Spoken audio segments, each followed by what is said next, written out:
Hello, everyone, and welcome to Mer Herosner podcast, episode 14. I'm your host, Vic and Mike, and as always, I'm joined by my delightful co-host, Mike Balyan, where we discuss our great Armenian history, covering different people, eras, and events. How are you, Mike? Wow, 14. Yep, episode 14. 14 times people have to listen to us. Well, if you say it like that. I mean, I'm just joking, but yeah, that's 14 thank weeks. you for listening to us. Yeah. 14 times. Yeah. It is, we're recording an unusually late today, as we both have had an insane amount of work to deal with this week, both with Mer Herosner and our own personal lives. Throbbing Thursdays. Yeah, it has been crazy. So, we usually don't do this late, but we had to make, we couldn't let our fans, After hours in Mer Herosner land. Yeah, there you go. It's Thursday, and today is Veterans Day, so I want to, say Happy Veterans Day. Happy Veterans Day. And I want to thank to all of the servicemen and women in the United States. Thank you for your service. I have a lot of friends who were in the Army and the Marines. We appreciate everything that you have done for this country and those who have sacrificed their lives for this country, going all the way back to World War I, especially World War II. So thank you for your service. Let's see, today's episode, before we get into the episode, last episode we covered, land of Ararat, which was kind of like the beginning of, I guess you can say, the known beginnings of the first Armenian kingdom. How things kind of morphed into or evolved into some of the kingdoms that we're going to be discussing in the future episodes. Yeah. So, and we mentioned that following that, we were going to discuss the Kingdom of Mitanni, which would be today's topic. We had really interesting. Yeah, a lot of content out there that we were able to get our hands on. Thank you to Gevork Nazarian, who's a good friend to the show. He helps us a lot with the research that we do. And also, a lot of the stuff that we're going to be covering is by Angela Terian.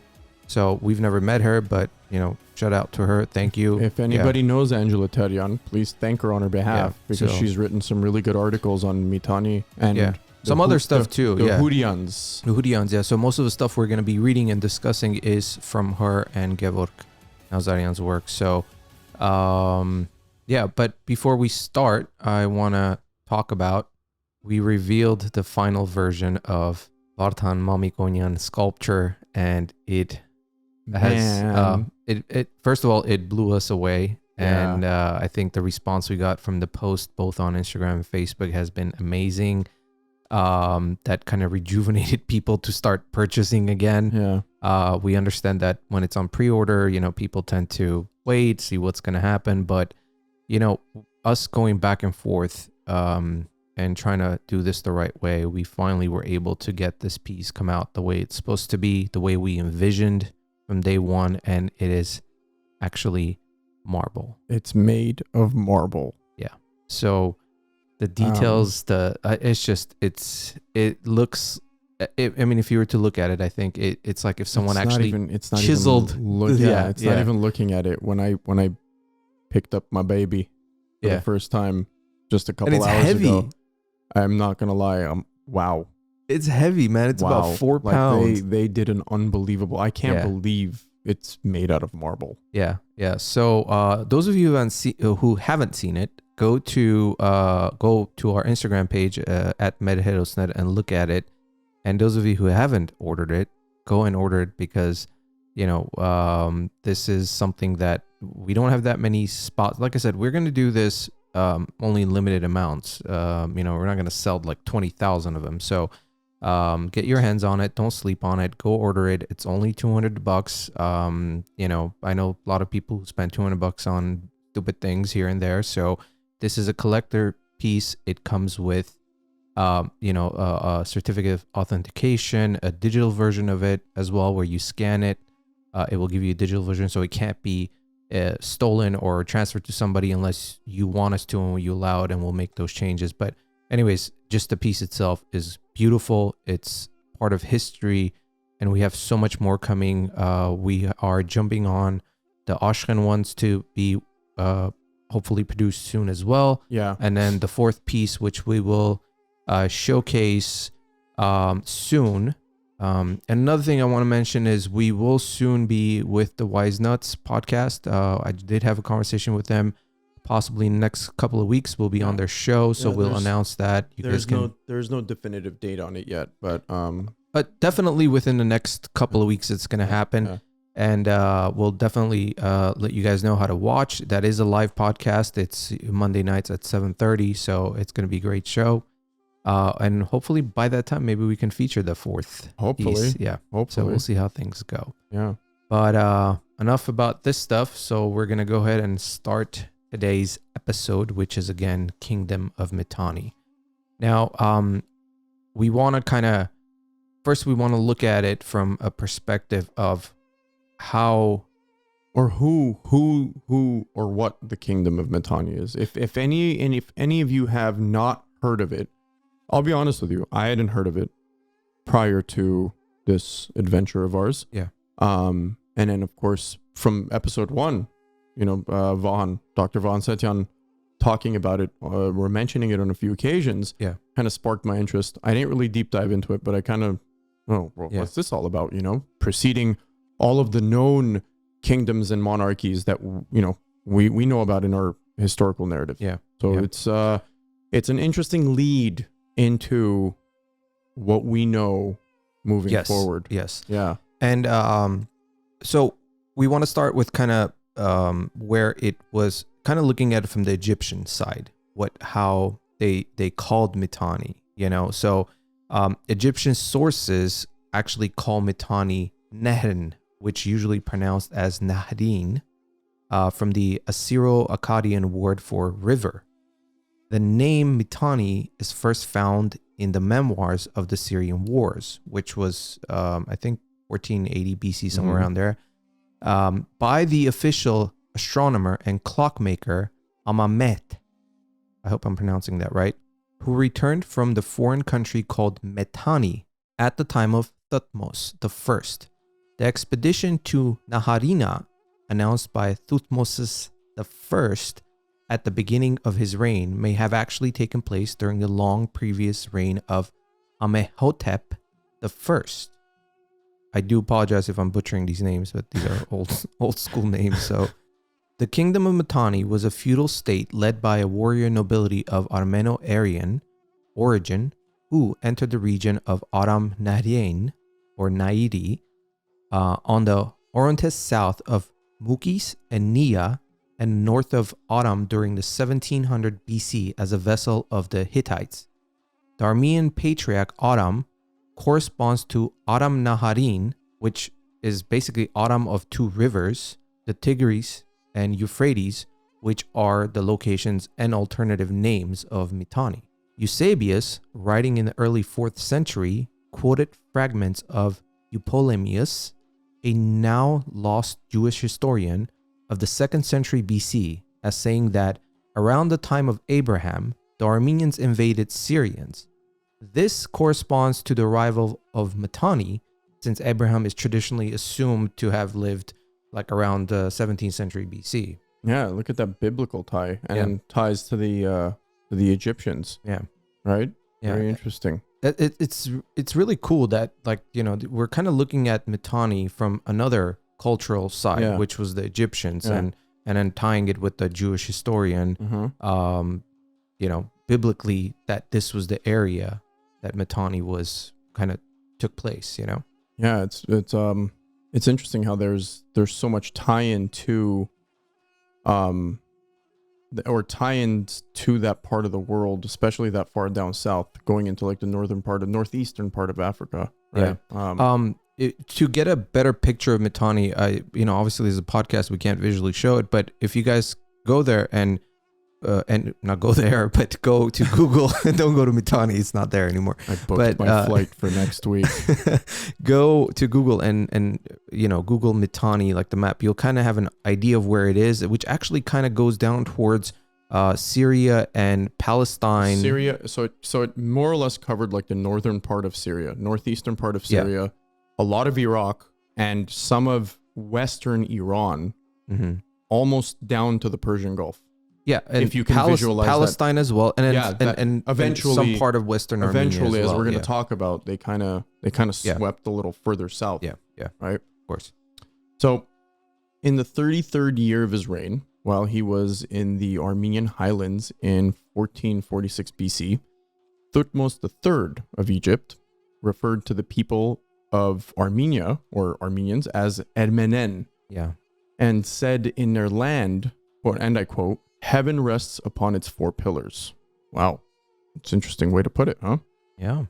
Under the reign of Thutmose IV, friendly relations were established between the Egyptians and the Mitani. The daughter of King Artatama was married to Thutmose IV. The constellation of Hayk, or Orion, in the Egyptian pantheon represents Osiris. We all know, well, a lot of us know about, Osiris, Yeah. Egyptian god. He was the destiny of pharaonic Ka afterwards. The royal insignia of Mitani represents the official religion of the state, the Orion Aryan sun cult, a winged sun disk, surrounded on both the right and the left by a pair of eagles and lions, symbolic of solar power and energy. Yeah. I mean, visually, if it's kind of Egyptian, Yeah. when you look at it, the symbol. A lot, this is a good point you bring up, because there's a lot of art, let's call it artwork, Yeah. reliefs, Egyptian reliefs, a lot of the hieroglyphs and whatnot. And so far what we've seen, and I know Dr. Vaughn's talked about it, and so has Gevorg, a lot of that artwork that you see on walls, the reliefs and whatnot, from Sumerians, Assyrians, from our Armenians, Urartians. Yeah. And now you talk about, Mitani and the Egyptians, so much of it was so similar. Yeah.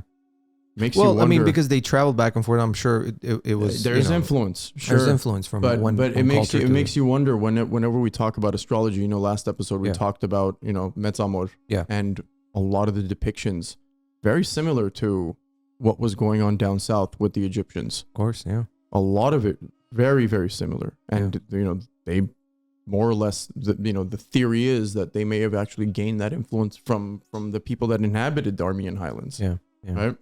Right. I would bet money on that. Well, let's hope it's true. So, the sun, Orion, rising from the east, or the Orient, Akhenaten instated the Mitani Aryan, or Orion, solar cult as the official monotheistic, or one god, religion of Egypt.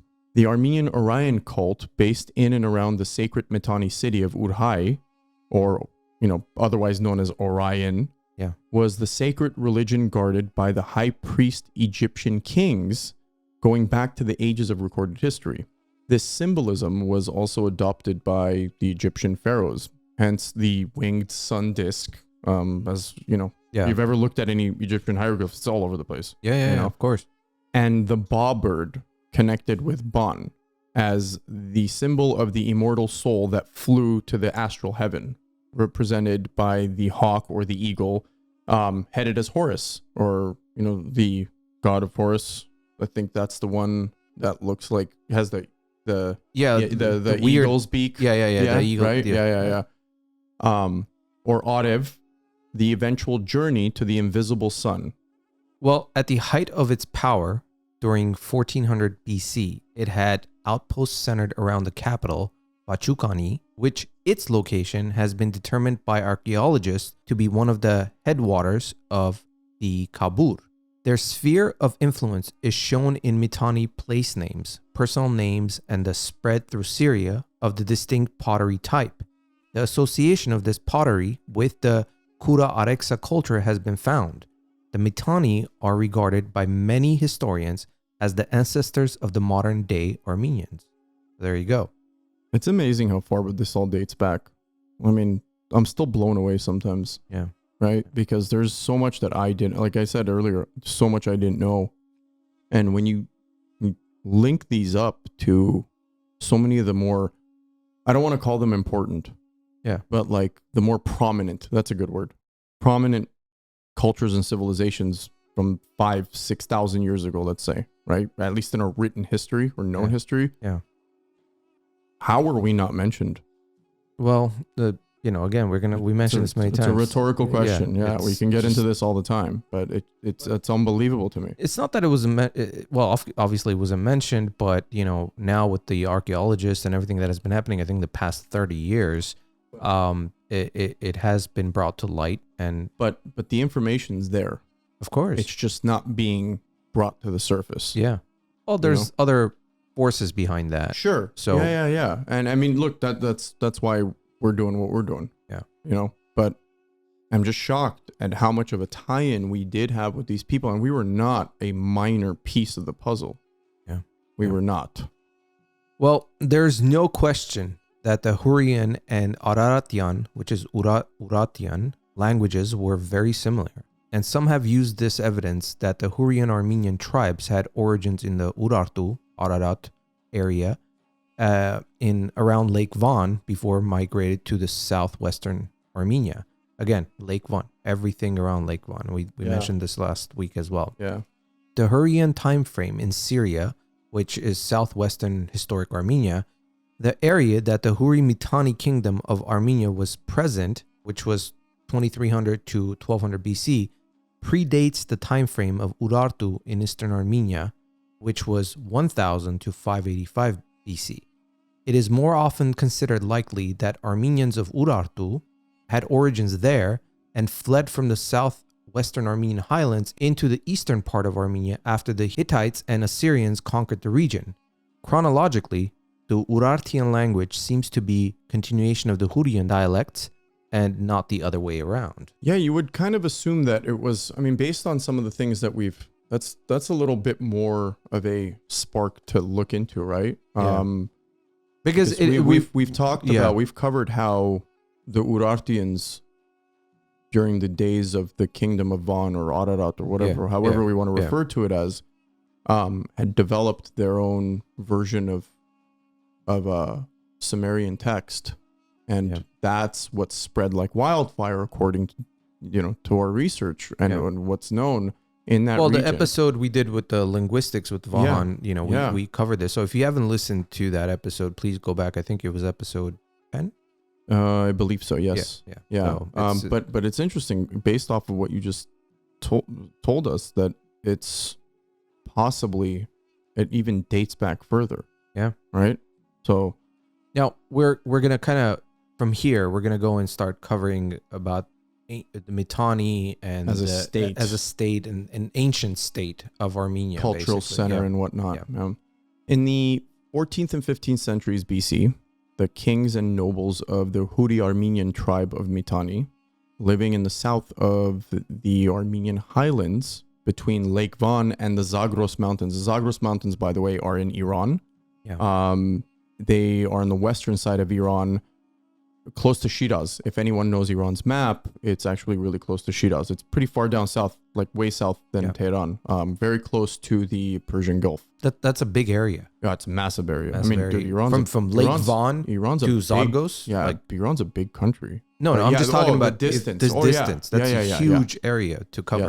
Yes. They managed to bring together a number of Hurri Armenian tribes, small or large, didn't make a difference, and established the state of Mitani, which was the first Armenian powerful state in the Armenian highlands.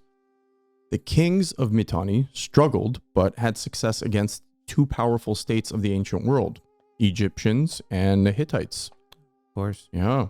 The boundaries of which stretched from eastern shores of the Mediterranean Sea to Cilicia or Kilikia, to Ashur, Nineveh, Arabkha, Kirkuk, and the Zagros Mountains, and in the northeast to the Caucasian foothills. Yeah. Wow, that far north too.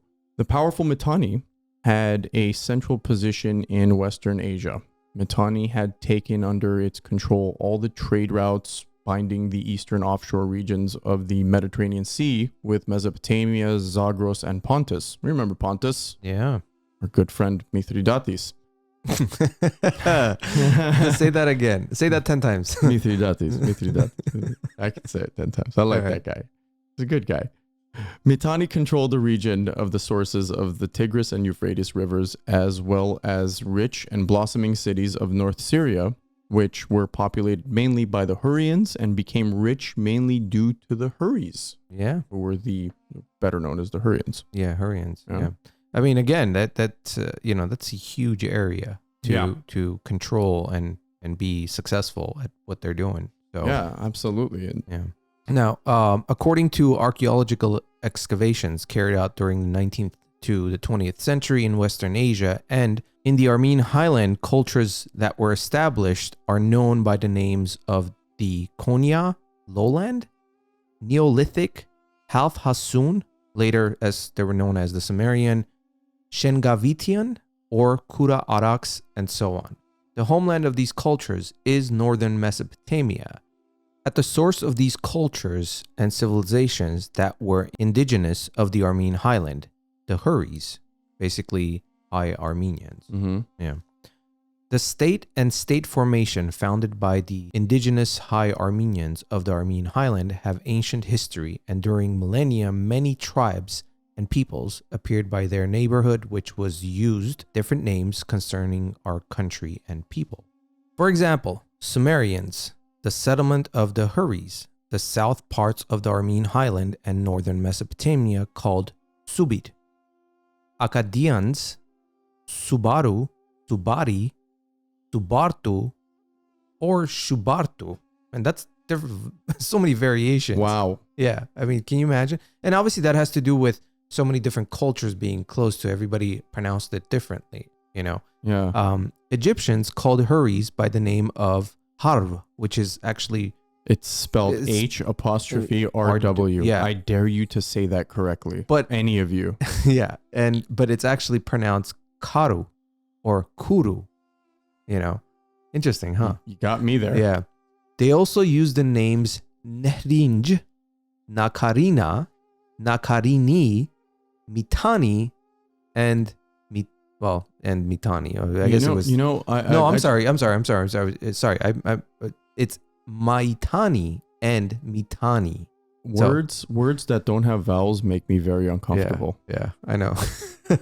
But the written source in the Assyrian and Babylonian scripts use the names Hanigalbat, Hanigalbat, Haligalbat. So can you imagine? Vic's having a great time with this. Can you imagine back in the days if you actually? I mean, the sounds they're making. it was their language, man. No, I get it, but the sounds they're making is so like.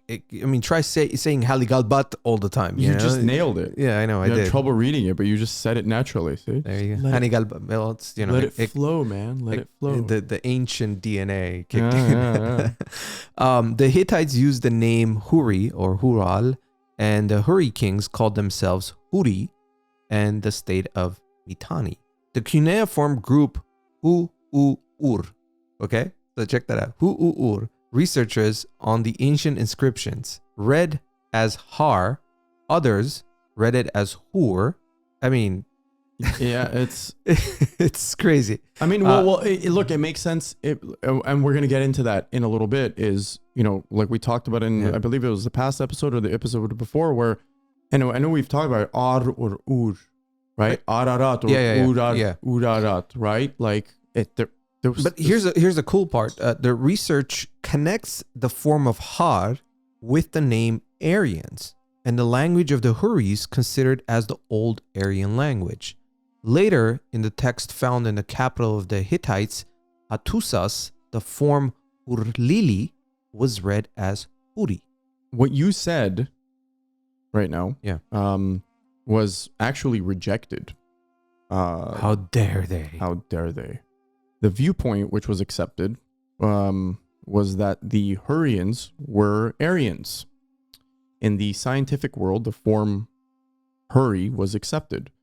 In the middle of the 20th century, many new viewpoints and opinions appeared about the proto-homeland of the Aryan tribes.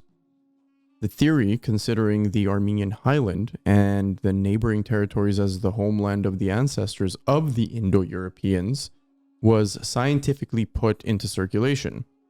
It is testified by the archaeological excavations, early agriculture, pottery, metallurgy, the cult of sun god and its symbols, cross, swastika, interestingly enough, which, by the way, if anyone knows, and again, I'm not backing this up, the swastika was a sign of peace Yeah, of course. thousands of years ago. Well, but it was almost in its form. Well, the Germans took it in slight tweak, but when you look at any of the original forms of what's known as the swastika, right? It was the sign of peace all over the world. I know, and and what sucks about it is the fact that it got corrupted. You got corrupted, and now that's something that was a sign of peace is a sign of evil. Yeah, unfortunately. Yeah. One can also notice that there's a particular odd or ur, both in the words hari and huri. See? Yeah. It was a prelude, which also appears in the forms of id or ed. Consequently, both the forms huri and hari, with their Ad or Ur roots, are connected with the name of the god Ad or Ara, cosmic creator in Armenian, or Ararich. Yeah. And the Armenian highland, Armani, Arata, Ararat, Armenia, Arax, Aragats, Urartu, Urme, and Urmia, from ancient times, High Armenians were engaged in agriculture, cattle breeding, metallurgy, and pottery.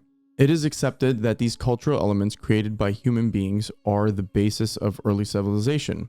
Many settlements, villages, and cities were founded in northern Mesopotamia, the Armenian highlands, and surrounding territories, including the capital city, Vashugane, Jerusalem, Ashur, Nineveh, Babylon, Alalach, Arabcha, or now known as Kirkuk, which became rich due to trade and handicraft. The wealthy cities and developed cultures attracted many tribes living in the neighborhood of the High Armenians, and from the 3rd and 2nd millennium BC, probably earlier, began the devastating invasions of the Semitic tribes, the Hittites and the Egyptians to the northern part of Mesopotamia, the Armenian highland, and so on. Yeah. It looks like they caused some trouble. Yeah, right? Definitely. Yeah.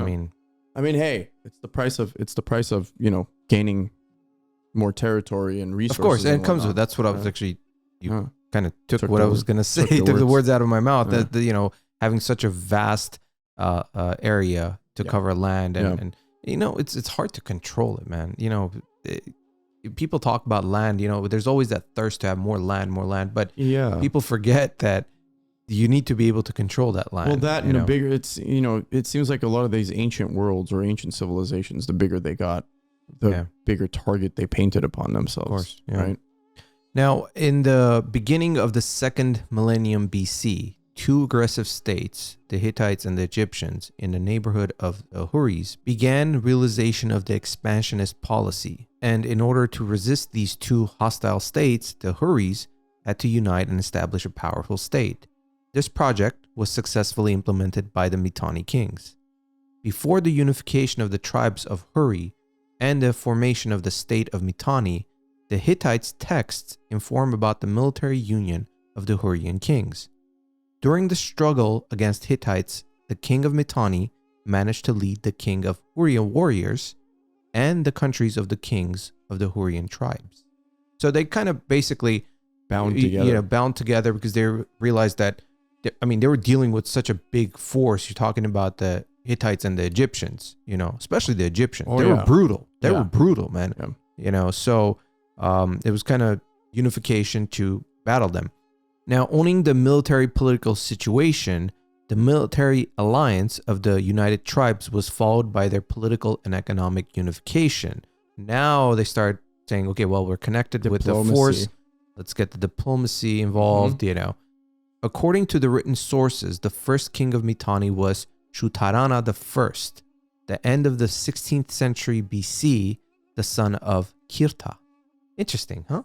Yeah, and also that political approach seems like some nations kind of practice it today. Yeah. Hard military force. Now, Shutarana I, when was the last time you heard that name?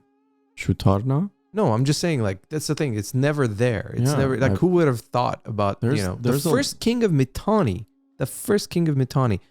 it's never mentioned in Armenian history, never talked about. No. This I've mentioned this plenty of times on these podcasts when we've talked. any of the Armenian history, at least that I went through in my private school, institutionalized days, was never mentioned. Like I said, I didn't know anything about Mitani up until this adventure of ours. I like that name. Shutarana. Shutarana. I'm going to get a tattoo with it. Wow, that you're really easy to convince with tattoos, huh? Yeah, well, when I like it, I like it. All right, before you get that tattoo, let's talk about who he was. All right, okay. Briefly, right? Maybe you'll change my mind. During his reign, Shutarna's successors Paratarna and Shaustatar, Mitani reached the peak of its development.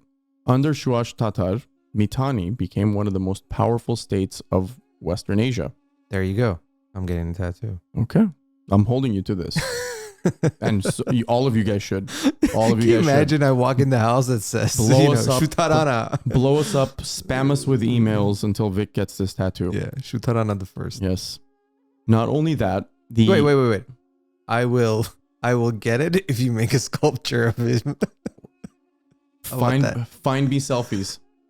Hey, Find me selfies. like I said, you make the sculpture, I'll get the tattoo. Fine. But I need images. All So, right, continue. not only that, the advancements of Mitani occurred in exceptionally complicated circumstances. The Egyptian pharaohs continued their destructive crusades to Syria and Palestine as usual. Of course, trying to conquer the north, at least in terms of where their geographical location was. During the 16th and 15th centuries BC, Thutmose I and Thutmose III, Amenhotep III, and Thutmose IV even reached the shores of the Euphrates.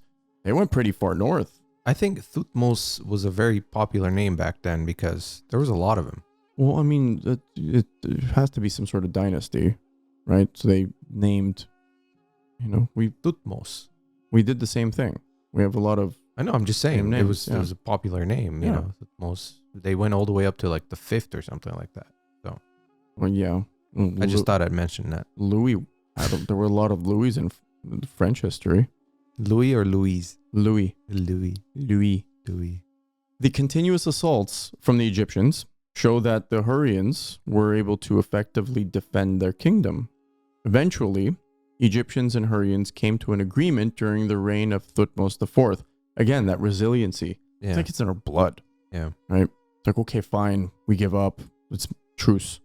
In accordance with their pact, southern Palestine and Syria were passed to the Egyptians, while Carchemish, Aleppo or Haleb, and Al-Alach stayed within Mitani's boundaries. That's a lot of northern Syria. Yeah, it right? is. With the agreement that Mitani received a great opportunity of stable growth and increase of power. The situation was not beneficial for the Hittite kingdom, which had its claims on the territories of Syria and wished to expand the state to the Mediterranean Sea. They wanted it all. Trade. Yeah. Well, I mean, trade. Of course. You get to the water, you control trade. But due to the military power of the Hurrians, their plans failed. There you go. In 1345 BC, Suppiluliuma II took the throne of the Hittite kingdom. He was a skilled diplomat and far-sighted politician. Those politicians, as we'll soon find out. His activity became fateful for Mitani. The inner fights for the throne of Mitani weakened the kingdom. There we go again, more internal warfare. I hope it's not brothers. We're Why you gotta steal my thunder, man? After the reign of Shutarna II, are you gonna get his tattoo too? No, just the first. His sons Arta Shumara, I'm sorry if I butchered that name, and Artamata came into conflict for power in Mitani. You see, again, more brother issues. Arta Shumara won and managed to become a king for a very short time, but soon was assassinated by a courtier. A courtier, by the way, is somebody who accompanies like royalty. Yeah. You know, like a liaison of sorts, right? Yeah. God, A posse. how much they pay this guy? Yeah. 5 gold shekels Just for that. just for that. I don't know, maybe more. Who knows? Despite that, Arta Shumara's supporters were able to replace him with his brother Tushrata. But that was not the end of the intrigues with the royal court. Eventually, Mitani fell apart into 2 parcels. Huri, which was around the reservoir of Aratsani River, and Mitani, which was around Tzopk. Suppiluliuma II played a significant role in Mitani's breakdown. Yeah. So this guy wasn't exactly a very good politician. Well, I mean, I'm sure he had his way of, his interests. And like you said, it played a significant role. I'm not sure what he gained out of it. Yeah, there wasn't enough detail on this. Yeah, there wasn't much written about. I think we talked about looking more into like maybe what the reasoning might have been, but we really couldn't find much. Yeah. Definitely much not more getting detail. his tattoo. Well, I'm glad. Finally. Moving on, the subsequent attempts of the Hurrians to resurrect the past power of their kingdom did not become successful. Strengthening of Babylon and Assyria and their constant raids would soon become a new destructive factor outside the kingdom. Mitani fought against the alliance of Babylon, Hittite kingdom, Assyria, and other small states. Having failed in an uneven war, Mitani was split between them. Yep. More of the same, right? Yeah. Seems like every single kingdom we've encountered thus far. And we talked about this a couple of episodes. It's like the same internal issues. They like, let's say the state is created, they come together, they create huge, powerful armies.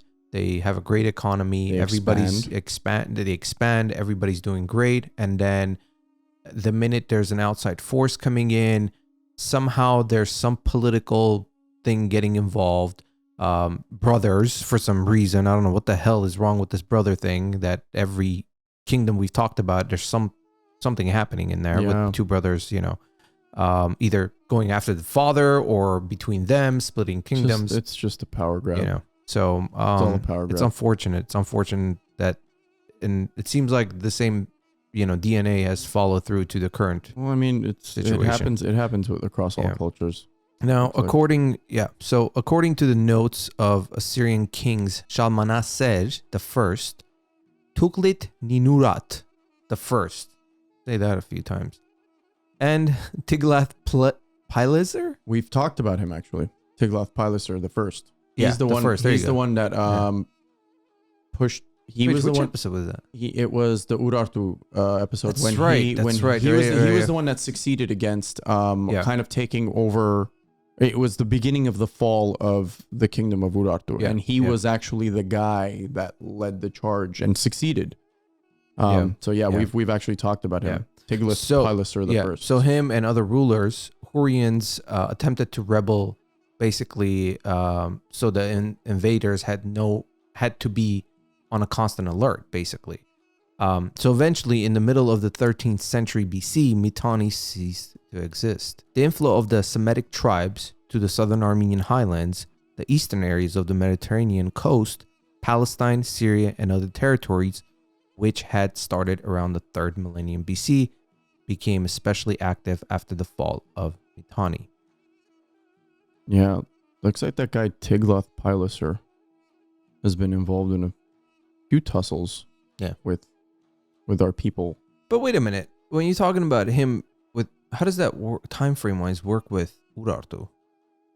I mean, how long did he live? Maybe it was no. Like, the time frame's the same, because look, Mitani was south of the Armenian highlands. No, but Urartu was established after Mitani. Maybe it was Tiglath-Pileser II. Maybe, but I'm saying that doesn't work that way. Maybe the same guy. I don't know. Maybe it was the second. Yeah. I don't know. I'd have to go back and look at it. Okay. But so this brought a new conflict between the Semitic tribes and the people of the Armenian highlands. Based on those events, legends of the Battle of Hayk against Bel, Ara the Beautiful, and Samiramis and Aram Nahapet got passed to us by the history of Armenia by none other than Moses Khorenatsi. The fall of Mitani was an end of a state, but not a nation. Other Proto-Armenian states continued to exist, including Hayasa in the northern Armenian highlands. Even more formations would be established in the future. Between the 12th century and the end of the 1st millennium BC, the Hittite kingdom fell, as well as a new period of history of ancient Egypt began.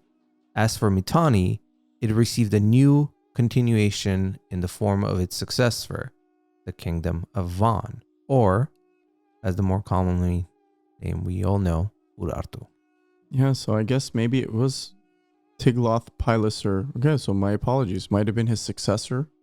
Yeah, Second or third. Yeah, I'd have to look into this. Okay, I'm well, very curious. like you said, It's just the name. The name immediately sparked it for me. So no. I do remember the name being, part of what we covered with Urartu, but I think what it was, again, like you said, we joked about it, but they the same names kept passing on, over and over, and so.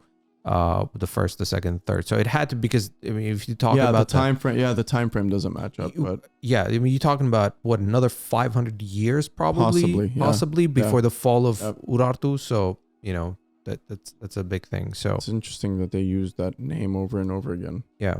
Now, so this was kind of a summarized version. Obviously, by the way, we do try to keep our podcast within an hour now, because the feedback that we get, people are saying that sometimes it's too long. We don't want to bore you guys to death. Yeah, 2 hours of listening to these voices. Yeah, but that was an interesting read. Yeah, it was a complex. This was a little bit of a complex research study, if you will, because there's a lot of names mentioned, and there really isn't that much information about a lot of these names. That's the problem, So it really isn't. This thing we took on, which was to talk about the monarchies and the kingdoms and going through them. Mitani. Like I actually, when I first started researching, I went on YouTube and searched, Kingdom of Mitanni. The entire documentary, and I don't know who put this together, was basically talking about Mitani being an Iranian culture. Yeah, there was no mention of anything Armenian related. No mention, nothing about Armenia, Armenian Highlands, nothing. And I mean, I swear to God, my blood started to boil. Yeah. You called me and told me about it. I'm like, really? Yeah. Hold on, I need to check this out. So I watched it too, and I'm like, wow, that's terrifying. And that's the thing. You're researching. Obviously, we had help with as we always do. We reach out to historians and Gevorg, who's one of the best historians out there. Yeah. But the fact that there isn't that much information, and just getting this information is hard. And this is what sucks about it. But we were even thinking about possibly not even talking about Mitani, because there wasn't that much information that we could find. Yeah. Really, there really wasn't. Yeah. At least that tied into our people. Yeah. Yeah. Right? Or our culture, or or heritage. It's just shocking that everyone's staking, or at least that particular documentary or video clip. It wasn't just a documentary. It was actually I did some other research on some of the worldhistory.org or whatever that website is, and anytime I typed in Mitani, it was leading to Iran, Assyria, and I was like, you got to be kidding me. But look, they were tied into a lot of different peoples. Right. Of course. It was a lot of individuals or peoples that had maybe intermingling and whatnot in that part of the world. Understandably so. Yeah. But from the sound of it, what we found that we talked about tonight, there was a heavy, if not most of the influence was based off of the people of Armen, right? And the Armenians in the region or the Armenian Highlands or northern Mesopotamia that were tied into these people. And that's basically who we were. Yeah. And the fact that some of these documentaries that you found, that we watched, they don't mention anything. They don't even tie it in. It's like, why they're staking claim to this. Yeah. And that's the problem. Yeah. That's the problem. Again, I want to thank, Gevorg Nazarian, and also Angela Terian. Most of the stuff we're reading was from Angela Terian, and she did a great job, and kudos to her for doing this. Yeah. And that's what we do. We research, we find articles and things like that, and that's what we usually read to you guys and discuss, and we learn together, and this is the whole point of this show. But yeah, that was pretty much it as far as Mitani goes. And hopefully the next kingdom we cover will have some more information. We're moving forward into, we're going to keep this chronologically in order. Moving forward into, we'll see what the next kingdom is.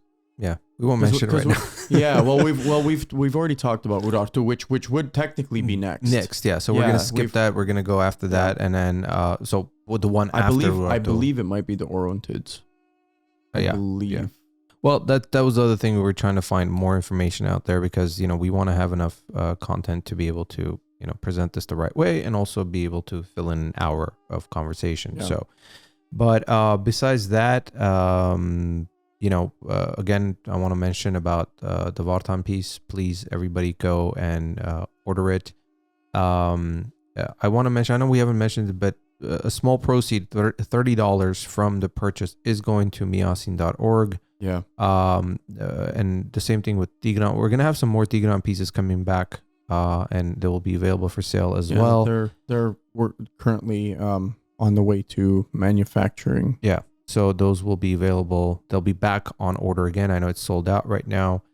So $30 from those proceeds are going to miasin.org. So please go ahead and make that purchase. You're gonna help a great cause. You're gonna help us. You're gonna help.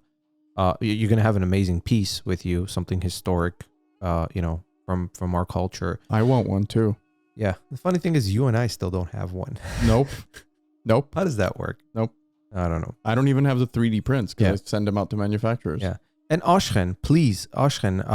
I know we're going to do an episode on Ashken and if we can find more information about her. We're working on it, but we want to present her because she was an amazing queen. There's so much about her. Well, she was the first Christian queen. Yeah. So there's the Ashken piece as well. Follow us again on Instagram, which is at Mer Herosner, Facebook, YouTube with the audio spectrum. Search for Mer Herosner podcast. Subscribe, hit that ring bell button to get notified every time we upload a video or audio spectrum. We are on patreon.com, I should say. It's patreon.com/Mer Herosner. Go become a Patreon. Help us out. Help the show. We have a lot of amazing things coming up. And we're going to have a special guest, I believe, in about 3 weeks. We're going to... we might switch. We might switch it up a little bit more. We're going to talk about the arts, the actual the art of rug making or weaving, I should say, that started with Armenians. We don't want to just stick to wars and battles. Yeah, of course. No. We're going to cover so many different things. This is about history and art and music and everything. So, but that one's going to be special live episode, which we're going to talk about, like I said, the art of rugs and weaving and everything. So it's going to be interesting. We'll announce that as soon as we know the exact date. So that's pretty much it, right, for this episode? Yeah. Did we make an hour? I think we got an hour in. Did we? Yeah. We're close to it, but it's okay. Yeah. Well, that's pretty much it for the show. Thank you for listening. We appreciate the support. Please share this podcast with your fellow friends, neighbors. Let everybody know. And, Cognac, warm fire. And put us on Friday nights. That's the best thing. So love one another, respect one another, and until the next episode, take care.